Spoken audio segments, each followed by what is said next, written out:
তো পুজো সেরে এখন চললাম বাবার বাড়িতে। আজকে বাবার বার্থডে, প্লাস আমাদের বাড়ির সামনে একটা বড় রথ বেড়ায়, সব দেখাবো। চলে এসছি বাড়িতে, প্রচণ্ড বৃষ্টি পড়ছিল।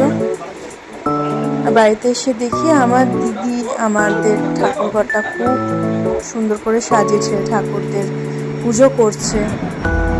তারপরে পরে তো আমার হাজব্যান্ড এলো,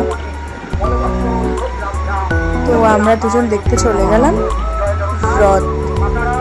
এখানে খুব বড়, প্রত্যেকটা বছর এই সময়, এবছর দেরি করে রথটা বেরিয়েছে, জানি না বৃষ্টির কারণে হয়তো, কিন্তু প্রত্যেকটা বছর এই রথটা বেরায়, খুব সুন্দর করে সাজায়, খুব ভাল লাগে দেখতে। সবাই সুন্দর সুন্দর ড্রেসে সেজে ওঠে। এবছর একটু আলাদাই, মানে জাঁকজমক হয়েছে, এতটাও থাকে না। তো এবছর যেন আরো সুন্দর করে সেজে উঠেছে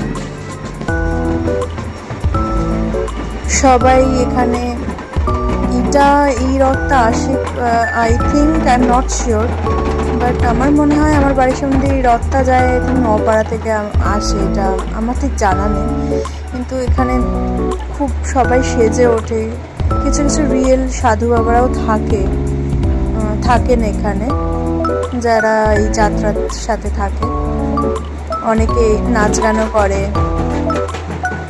খুব সুন্দর কেটেছে সন্ধ্যেটা আমাদের।